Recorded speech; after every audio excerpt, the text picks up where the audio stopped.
저는 세 마리의 개를 키웁니다. 보통 여러분들이 제가 한 마리의 개를 키운다고 생각하시겠죠?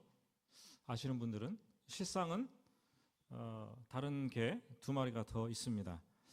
하나는 교회 올 때 집에 두고 오고 두 마리의 개는 교회 올 때 데리고 옵니다. 항상 데리고 다닙니다. 뭡니까? 편견과 선입견입니다. 제 마음속에 사는 이 두 개는 끊임없이 집요하게 저를 따라다닙니다. 지금 생각해 보니까 저희 집에 개 세 마리가 아니라 제 아내 개까지 하면 5마리겠네요. 5마리. 여러분들은 몇 마리 개를 키우십니까? 여러분들은 주일마다 몇 마리 개들과 함께 교회에 오십니까? 교회 안에는 나의 편견, 나의 선입견, 그것을 비롯해서 다른 사람들의 선입견들, 다른 사람들의 편견들, 이 사납고 고집센 이 정말 수많은 맹견들이 우글거리고 있는 줄도 모르겠어요. 그러니까 교회에 모이는 성도들이 깨어서 성령으로 자기 자신을 통제하지 않으면 자칫 잘못하다가는 뭐가 되는 거예요? 개판이 되는 거예요. 정말 성령 안에서 우리가 깨어서 지내야 될 그런 사명이 우리에게 있다라는 거죠. 선입견은 내가 누구에게 무슨 말을 들었습니다. 그리고 이전에 직접적으로 간접적으로 어떤 일들을 경험했어요. 그것 때문에 그 사람에 대해서 또는 사실을 제대로 알려고 하거나 더 이상 인정하지 않고 그 사람은 이런 사람이야, 그것은 이런 것이야 라고 고정적인 이 관념을 가지는 심리 상태를 가리킵니다.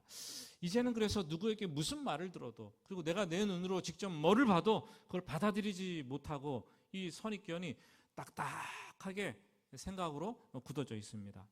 종종 그런 말을 하죠. 야, 내가 안 들어도 뻔하다. 야, 이게 뭐예요?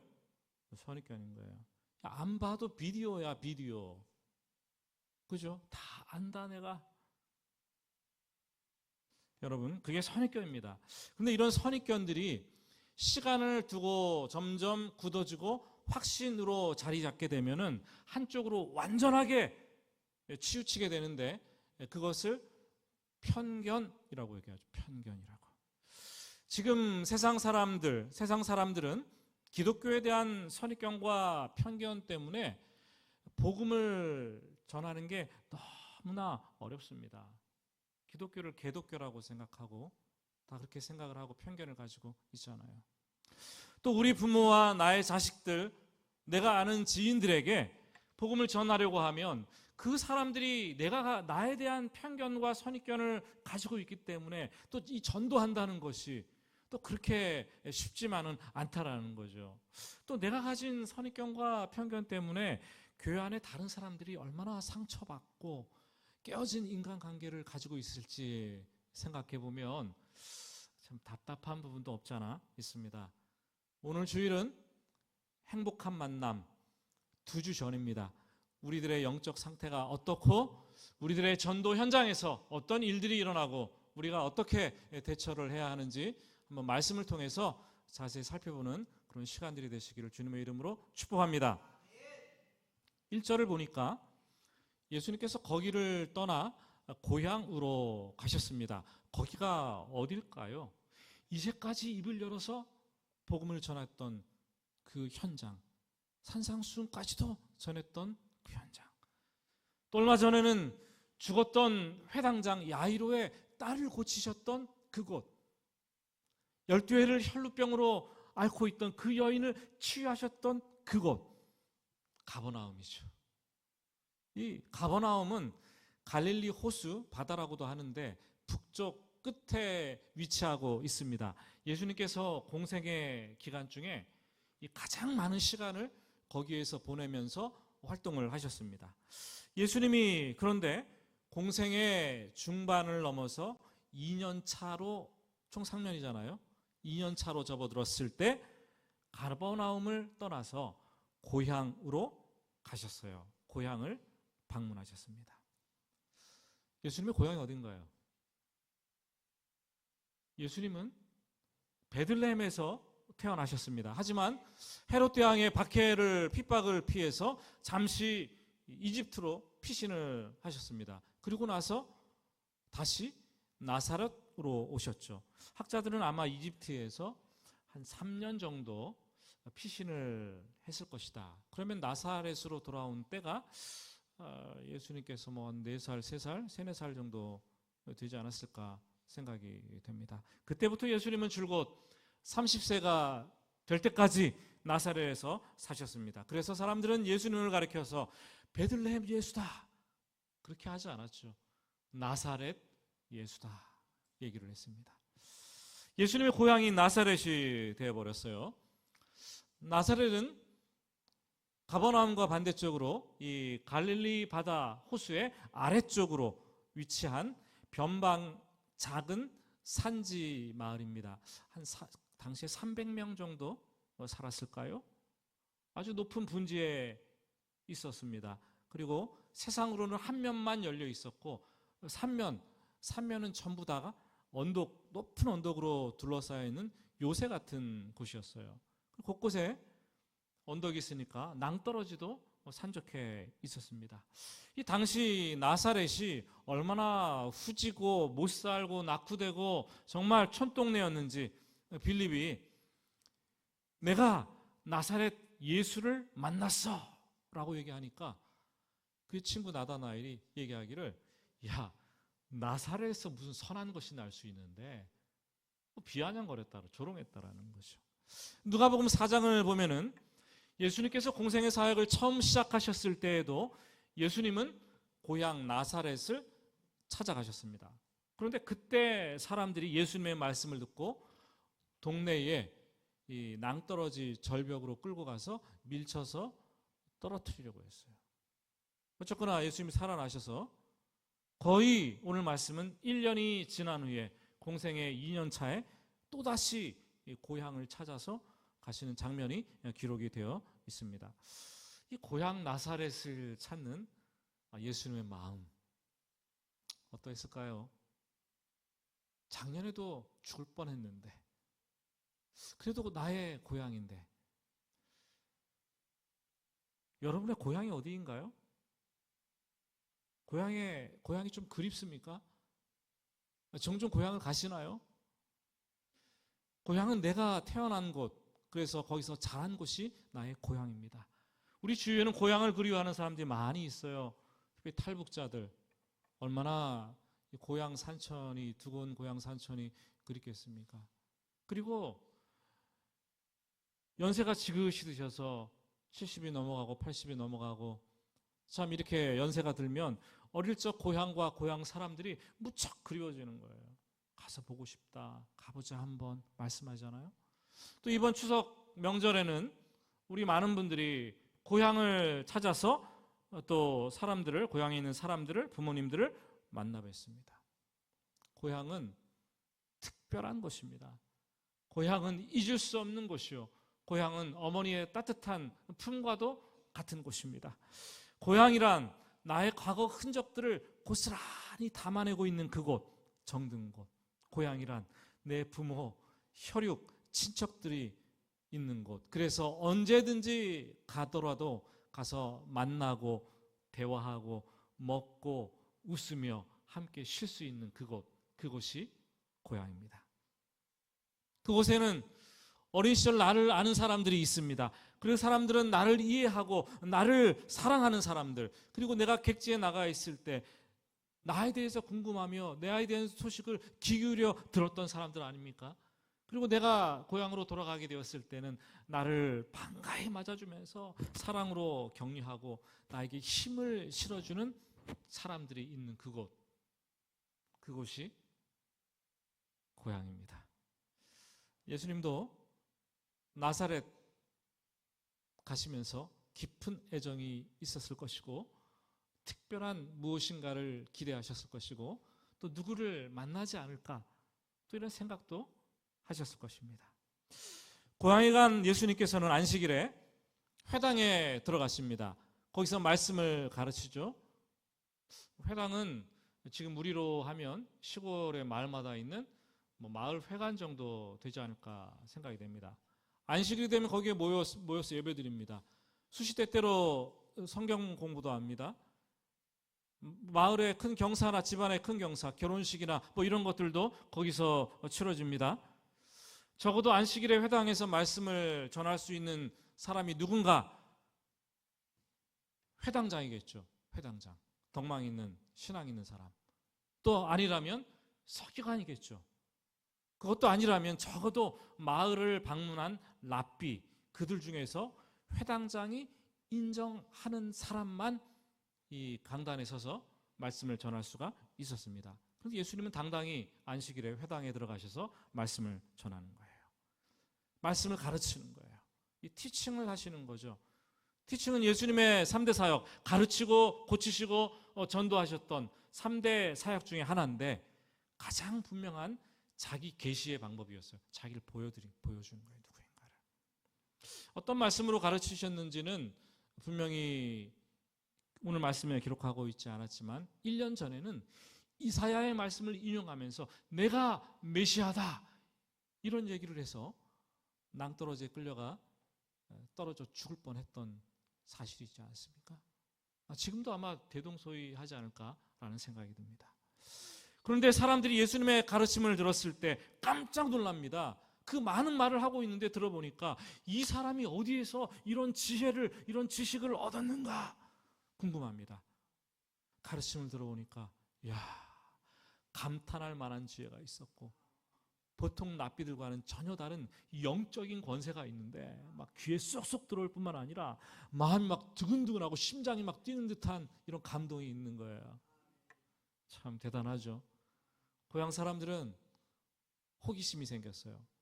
저 예수가 어디에서 이런 것들을 얻었지? 어디에서 누구에게 이런 지혜를 받았을까? 오랜 기간 스스로 훈련을 통해서 얻은 것인가? 아니면 충격적인 사건을 통해서 깨달았는가? 호기심을 가지기 시작합니다. 여러분, 호기심은 전도의 통로가 됩니다. 그죠? 나에 대해서 가지고 다른 사람이 가지는 이 호기심은 내가 말하는 이 복음, 내가 전하는 복음에 관심을 기울이게 만드는 동력이 된다라는 거죠. 우리는 그냥 전도합시다. 그러면 예수님을 그냥 막 얘기하고 복음을 전해야 된다라고 생각을 하죠. 맞아요.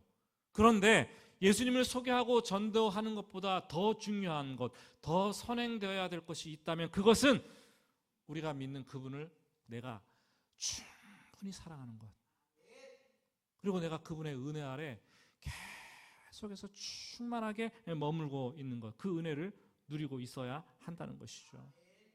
여러분, 사랑하면 어때요? 얼굴에 어떻습니까? 사랑하면 사랑하면 얼굴을 감출 수 없어요. 그렇죠? 사랑하는데 어떻게 이렇게 하고 있겠습니까? 웃으면서 이렇게 스마일 하면서 막 기분이 좋아하고 뭐 그러고 있지 않겠습니까?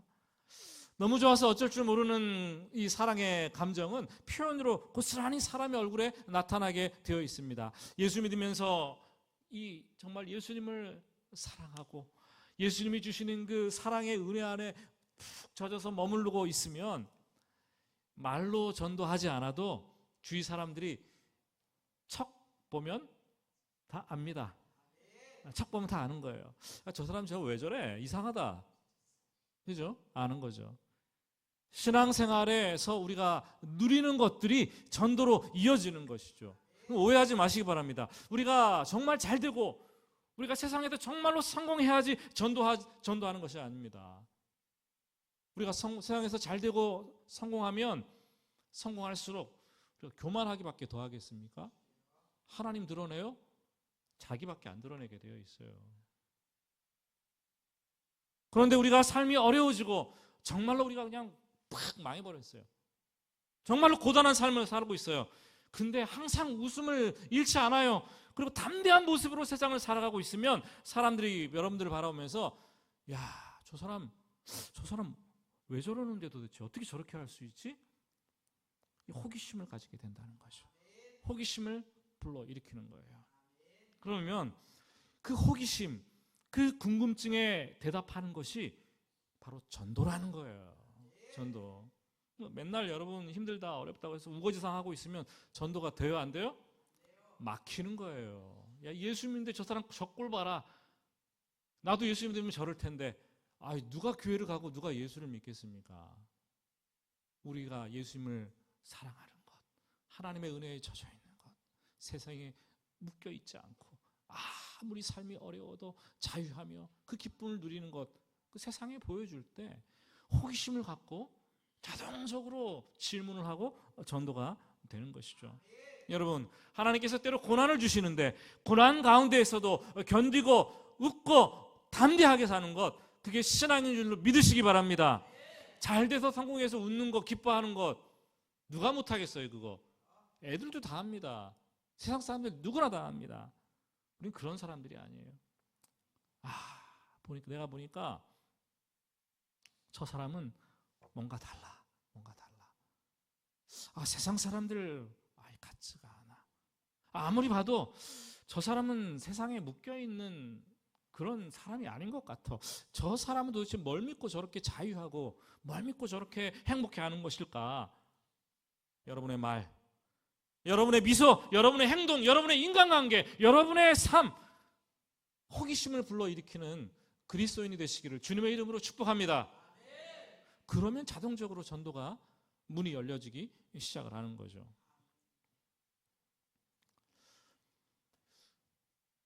그런데 이런 호기심을 가지고 사람들이 나를 바라봐도 나에 대한 이 선입견과 편견이 있다면 그것이 전도를 막는 장애물이 될 수가 있다는 거예요. 3절 말씀을 보시면 3절은 우리 같이 한번 읽어볼까요?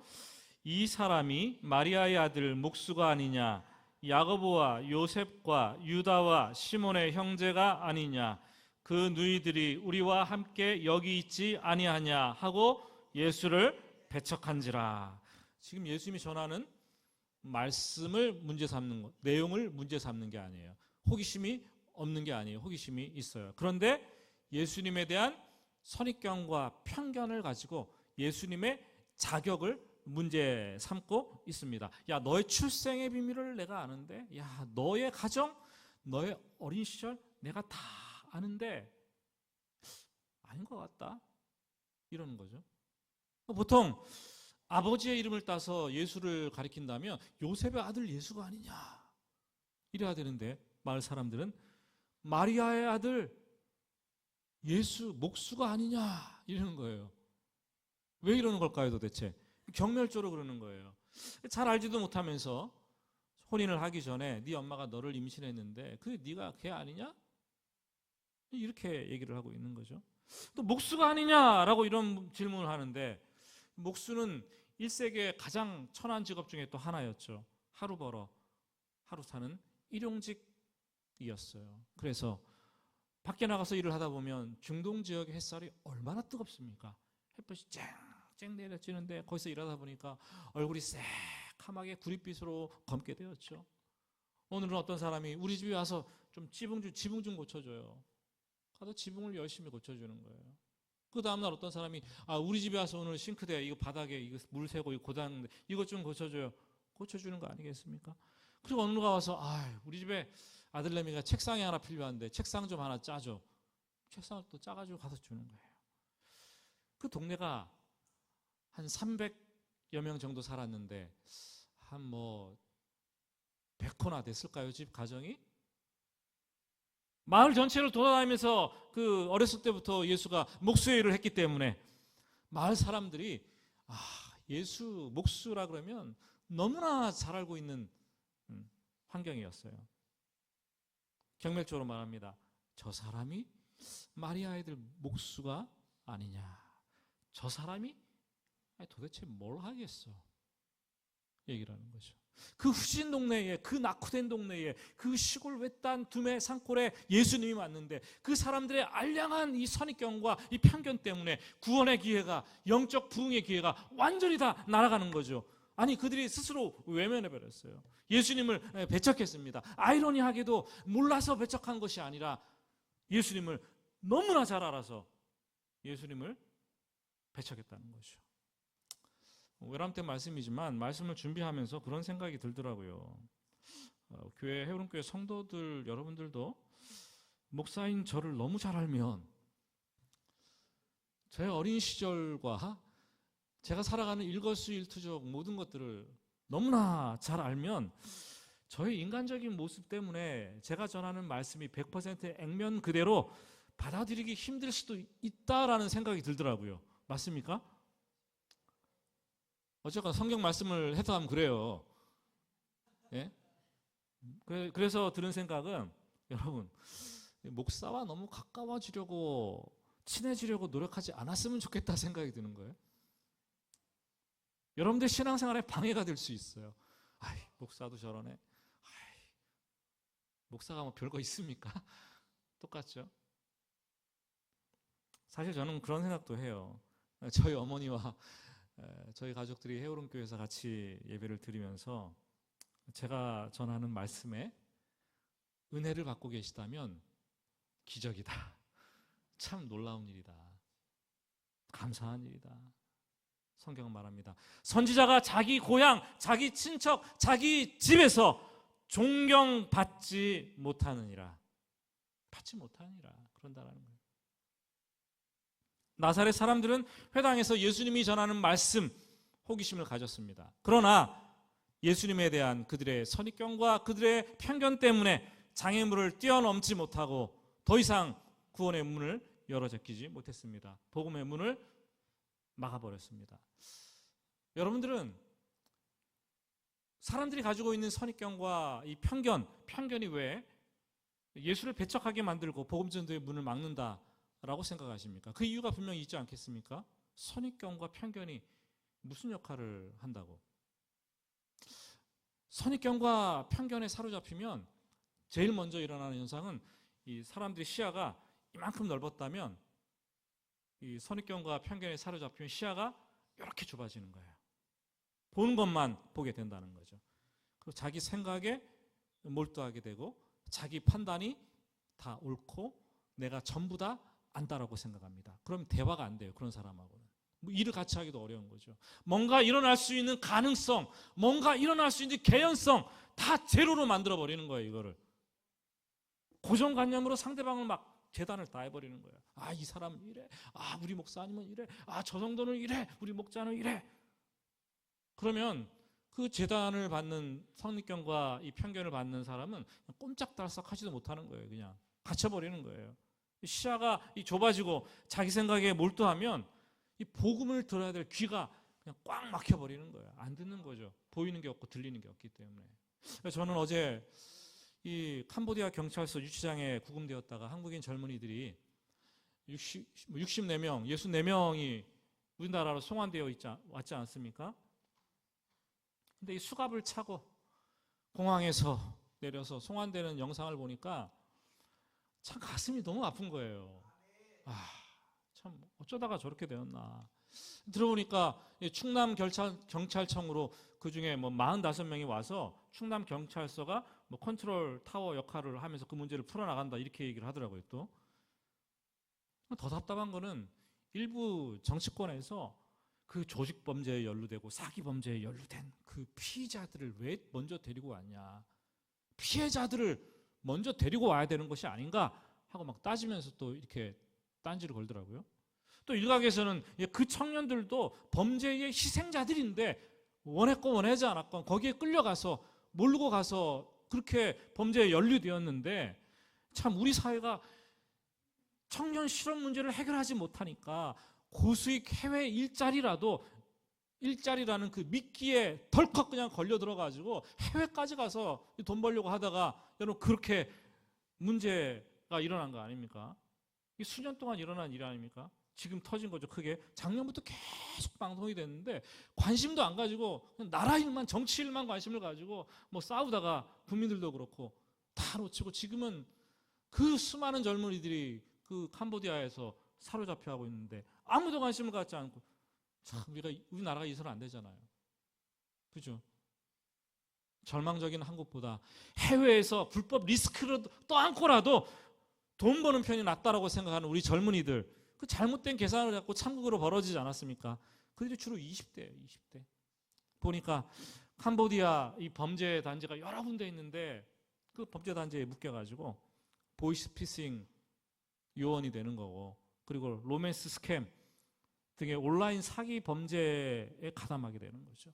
그러니까 윗선은 이 중국계 캄보디아인들이고, 또 중간에 조직 운영하는 사람들은 한국인들인데, 그 사람들이 한국 사람들을 또 모집해가지고 속여가지고 한국의 젊은이들이 밑에서 부려먹고 그 일을 하고 있다라는 거예요. 추측을 하는데 아직도 캄보디아에 이 1000명 정도의 한국인 젊은이들이 남아서 범죄에 연루되고 있다라는 거예요. 하루에 1명, 2명꼴로 거기에 잡혀가서 그 짓을 하고 있다라는 거예요. 참 답답하지 않습니까, 여러분? 보이스피싱은 우리가 너무나 잘 알고 있고, 이 로맨스 스캠 뭡니까? 온라인상에서 상대방을 만나갖고 상대방의 호감을 끌어내고 호감을 주게 하면서 뭐 나중에 결혼하자 이런 것까지 하면서 돈을 요구하는 신종 사기 수법 아닙니까? 피해액만 해도 이게 수백억, 뭐 수백억이겠습니까? 1000억도 넘어가겠죠. 뭐 돈 문제가 아니에요. 사람들이 하나둘씩 죽어가고 있어요. 그 일을 하다가 고문을 당하고. 여러분, 우리나라, 우리 정부, 우리 사회가 정말 그런 것들을 욕하고 정쟁으로 삼을 게 아니라 스스로 깨닫고 정신 차려야 됩니다. 조국교회가 그 어느 때보다 이 땅의 젊은이들과 이 땅의 젊은이들의 미래에 대해서 기도하지 않으면, 마음에 품고 간절히 기도하지 않으면 소망이 없는 거예요. 많이 배우고 똑똑한 사람들 거기에 덜컥덜컥 다 걸려 넘어집니다. 왜 바보같이 거기에 걸려 넘어지는 것입니까? 돈에 몰두하니까 보이는 게 없는 거예요. 돈이 궁해갖고 돈에 몰두하면 보이는 게 없어요. 그냥 우상, 만문신이 되어버리는 거예요. 사랑의 유혹을 받으니까 시야가 막 급격하게 좁아져가지고 보이는 게 없는 거죠. 주위에서 야, 그거 위험해, 그거 하지 마, 들리지 않는 거예요. 그 전화를 보이스피싱을 하면서 이 전화를 그 사람들이 끊지 말라고, 끊으면 안 된다고, 다른 사람의 개입할 여지도 차단하고 거기만 몰두하게 합니다. 그래서 거기에 빠져드는 거 아니겠습니까? 제가 누누이 말하지만 유튜브도 마찬가지예요. 알고리즘을 따라서 그냥 한두 편 보다 보면은 그 영상들이 계속 뜨는 거예요. 그러면 어느샌가 나는 거기에 몰두하게 돼 있고 편견과 선입견을 가지게 되는 거예요. 이거 한번 봤으면 반대쪽에 있는 영상 한번 보고, 이거 한번 봤으면 또 다른 영상 한번 보고 균형을 잡아 나가야 되는 거예요. 여러분, 자기 세계에 몰두해버리면 누가 밖에서 말을 해도 들리지 않습니다. 밖으로부터 오는 통로가 전부 다 차단되는 거죠. 복음 전도도 마찬가지입니다. 이미 누구로부터 말을 듣고 어떻게 직접 간접적인 영향을 받고 나면 이 기독교가 개독교야 그러면 그냥 세뇌가 되는 거죠. 선입견, 편견이 생깁니다. 그럼 시야가 좁아가지고 교회를 딱 단정해버리죠. 가보지도 않고 단정하는 거예요. 그리고 예수 믿는 사람들도 이런 사람들일 거야 단정을 합니다. 복음을 받아들이기가 너무 힘든 거죠. 여러분, 특별히 교회에서 상처받고 교회를 떠나간 사람들, 그들을 전도하는 것은 너무나 힘든데, 그들은 자기가 경험한 그 세계가 전부 교회라고 생각합니다. 어느 교회나 또 다 그럴 거라고 생각을 합니다. 복음을 받아들이기가 더 힘듭니다. 자기만의 생각, 자기만의 세계에 갇혀서 있기 때문에 아무것도 들리지 않고 보이지도 않습니다.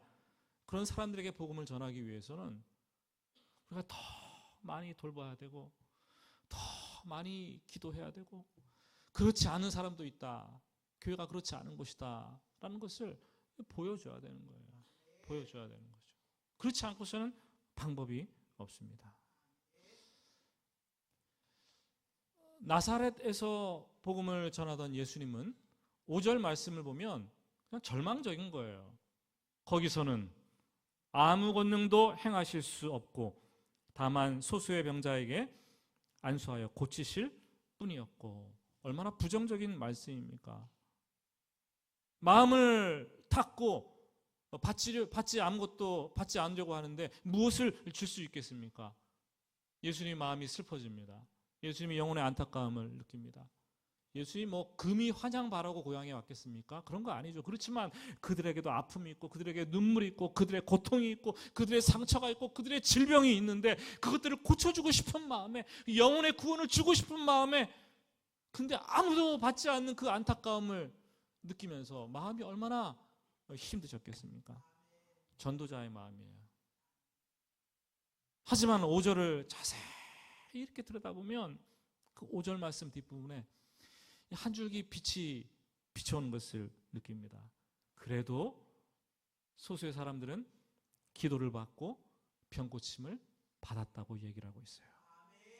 놀라운 역사와 기적을 베풀을 수 없는 그런 척박한 상황에서도 믿는 사람들에게는 소수일지라도 여전히 하나님의 은혜가 베풀어지는 거죠. 나사렛 사람들 중에 거의 다 배척했을지라도 은혜를 사모하는 사람들, 예수님을 믿음으로 바라보고 영접했던 사람들은 고침을 받았다라는 거예요.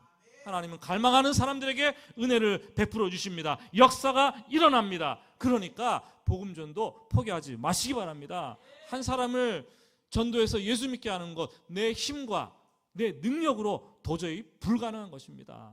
선입견과 편견에 가득 사로잡혀 있는데 뭘 우리가 그들을 하겠어요? 절대 거기에서 빠져나오지 못합니다. 영적 세계의 실상이 그런 거예요. 너무나 힘든 일이죠. 사탄과 대적들이 그들을 탁 하고 묶고 매고 있는데 그들이 쉽게 놓아주겠습니까? 놓아주지 않는 거예요. 그래서 우리가 하는 것은 충분히 기도하는 거예요. 충분히 기도하고 또 기도하고, 내가 할 수 없으니 성령께서 힘달라고, 상황을 바꿔달라고 기도하고 또 기도하고. 이 전도나 예수님을 영접하는 것은 영적 세계에서 초자연적인 엄청난 사건입니다. 그들을 사탄의 영역에서 우리가 쑥 빼가지고 가지고 오는 것인데 격렬한 영적 전투가 일어나게 되는 거죠. 사탄이 쉽게 내줄까요? 아니죠. 이것을 안다면 우리가 전도하면서 기도하지 않는다는 것은 말도 안 되는 얘기예요. 목사님 안 되던데, 안 될 것 같아요. 기도 좀 하고 하세요. 기도 좀 하고. 새벽 시간에 간절히 기도하고, 금요 새임기도 시간에 새임 달라고 부르짖으면서 기도하고, 내일부터 시작되는 가을 영혼 사랑 특별 새벽 기도회에서 내 태신자를 놓고 정말 성령께서 역사해 달라고, 그의 선입견과 그의 편견을 깨뜨려 달라고. 기도 없는 전도는 실패하는 거예요. 기도로 영혼을 얻는 것입니다. 말씀을 마치면서 6절 하반절 말씀을 보겠습니다. 6절 하반절 보시면, 그들이 믿지 않음을 이상히 여기셨더라. 그리고 그 다음이 하반절인데요. 이에 모든 촌에 두루 다니시며 가르치시더라. 예수님은 나사렛에서 안타까운 마음을 가지고 계셨지만 거기에만 머물러 계시지 않습니다. 오늘 말씀을 보니까 나사렛을 떠나 모든 촌에 두루 다니면서 복음을 전했다라고 되어 있습니다. 이 일을 하러 예수님께서 오신 것이죠. 여러분, 가족전도 중요합니다. 지난주에 말씀드렸던 것처럼 난이도 최상입니다. 가족전도. 그죠? 그렇지만 포기하지 않고 성령의 도우심을 구하면서 우리가 해야 되는 거죠. 가족이 받아들이지 않을 수도 있습니다.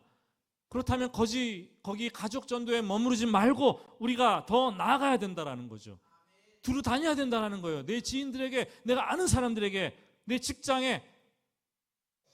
그런데 그때 사탄은 그런 얘기를 하겠죠. 야, 네가 네 가족도 전도 못하는데 네가 누구한테 복음을 전한다고 너 못해. 그러지 않겠습니까? 해외 선교 나가려고 하면은, 야, 네 친구도 못 전도하는데 해외까지 나가서 그 돈 들여갖고 전도하냐? 이게 누가 하는 말이에요? 사람 입을 통해서 사탄이 하는 말들이에요. 여러분, 그 생각이 사로잡히면은 우리는 사탄에게 완전히 말려 들어가는 거죠. 아무것도 못하게 되는 겁니다. 우리를 통해서 복음의 씨앗은 이미 뿌려졌고 더디 열매가 맺힐 뿐이지 언젠간 열매를 맺혀 진다라는 거예요. 낙심하지 않으면 때가 이르매 거두리라.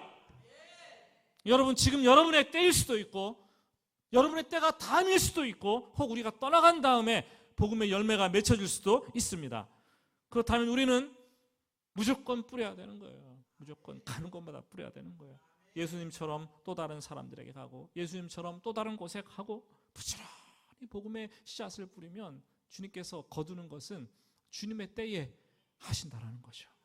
넉넉히 앉아 있어서는 안 된다라는 거예요. 여러분께 성도 여러분, 태신자를 작정하지 않으신 분들 계십니까? 신앙생활 수십 년 했는데 한 명도 전도 못하신 분들 계십니까? 예수 믿는 사람들 맞으세요? 의심스럽습니다. 예수님은 나를 위해서 십자가에 죽기까지 하셨는데, 자기 생명을 버리시기까지 하셨는데, 나는 그렇게 구원받았는데 나는 지금 뭘 하고 있는 거예요? 여러분, 심각한 문제예요. 심각한 문제. 불 가운데서 구원받는 것처럼 부끄러운 구원을 받으시기를 원하십니까? 사랑하는 여러분, 우리는 넉넉히 있을 수 없습니다. 우리는 은혜 받을 만한 때요. 지금이 구원의 날입니다. 우리가 열심히 기도하며 전도하면 성령 하나님께서 우리를 도우실 것입니다. 기도하면서 담대하게 나아가는 이 대각성 전도운동 기간, 행복한 만남 시간 되시기를 예수님의 이름으로 축복합니다. 우리 같이 찬양하고 기도의 자리로 나아갑니다. 하나님께서 기도의 문을 열어주시고 마음의 문을 열어주고 전도의 문을 열어주셔서 찬양합니다.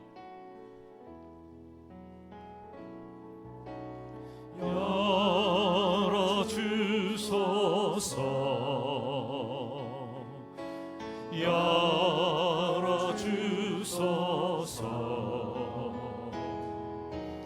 내 눈을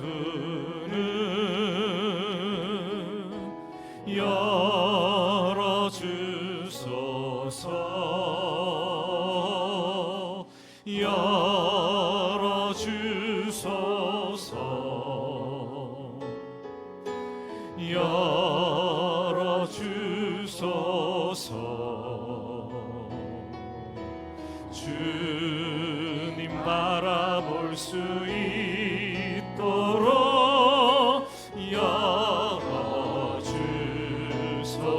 열어주소서 열어주소서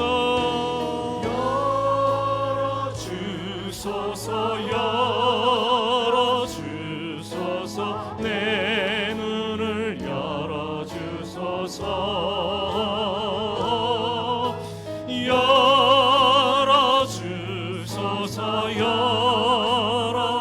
열어주소서 내 눈을 열어주소서 내 길을 열어주소서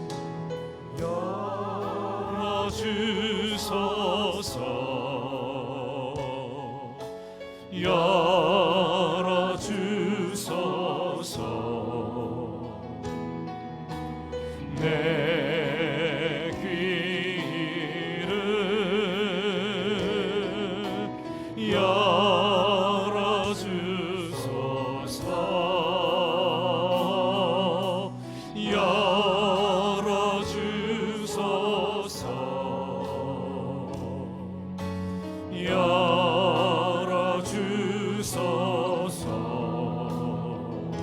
주님 말씀 들을 수 있도록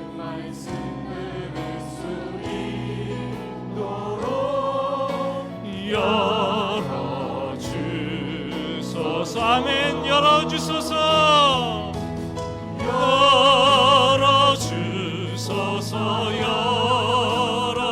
열어주소서 내 귀를 열어주소서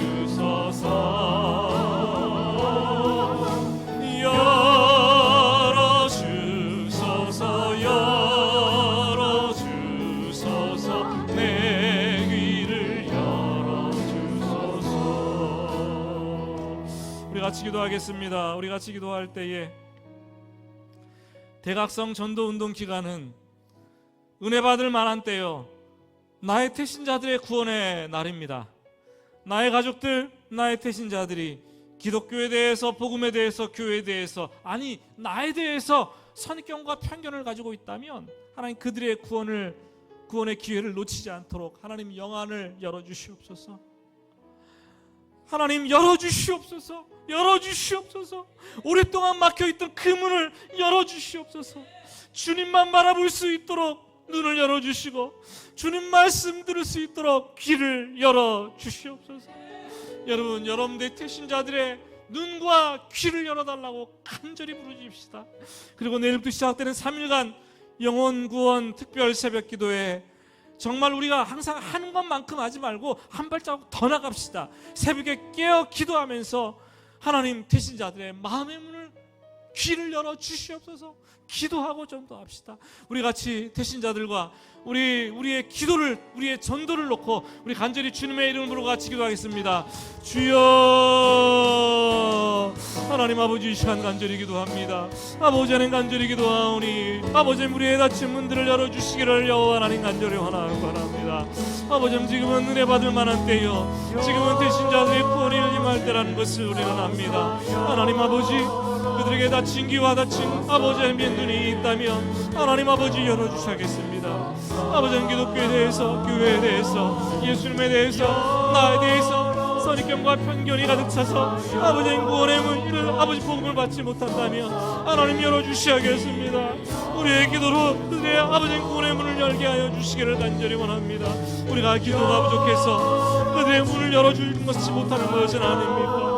우리가 아버지는 간절함이 부족해서 그들의 문이 열려지지 않는 것은 아니겠습니까? 우리 가족들의 닫힌 문들을 하나님 불쌍하게 여겨주시옵소서. 가족들의 아버지는 귀를 여시고 눈을 여셔서 예수님을 알아갈 수 있도록 하나님 도와주시고, 내가 누리고 내가 사랑하는 그 예수님을 바라보며 아버지의 믿음과 누군 예수님 때문에 아버지의 믿기로 돌아올 수 있도록 하나님 도와주시기를 여호와 하나님 간절히 원합니다. 아버지의 내일부터 시작되는 영원구원 특별 새벽 기도회에 주님 함께 하셔서 우리의 기도가 하늘 보좌를 움직이고 우리가 하나님의 마음에 달되게 하시며 한 영혼을 바꾸고 한 영혼의 문을 여는 데에 부족함이 없도록 주님 도와주시기를 간절히 원합니다. 우리의 눈물과 우리의 기도로 그들이 살아나고 우리의 기도를 깨어지며 아버지 그들이 일어날 수 있도록 하나님 도와주시기를 간절히 원합니다. 우리가 아버지 하나님의 마음을 못하고 작정하지 못했습니까? 아버지 하나님 영혼에 사랑하는 마음을 우리에게도 하여 주셔서 다시 한번 아버지 하나님 주 앞에 나아갈 수 있도록 하나님 도와주시기를 간절히 원합니다. 하나님께서 일하시는 것들을, 성령 하나님께서 역사하시는 것들을 바라볼 수 있도록 하나님 인도하여 주시기를 간절히 원하오니 주여, 주여, 주여.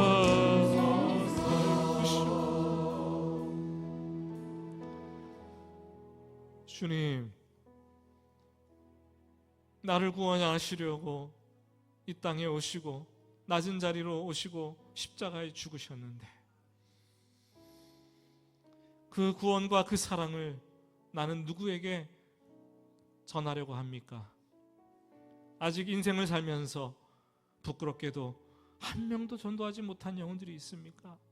하나님, 주님 앞에서 회개하며 각성하게 하시고 태신자를 정하고 주께로 인도하는 전도의 길을 열어 주시옵소서. 나의 태신자들이 가족입니까? 지인들입니까? 선입견과 편견 때문에 예수님에 대해서, 교회에 대해서 문이 닫혔다면 하나님 아버지, 우리의 기도로 문을 열기를 원합니다. 그들의 눈을 열기를 원합니다.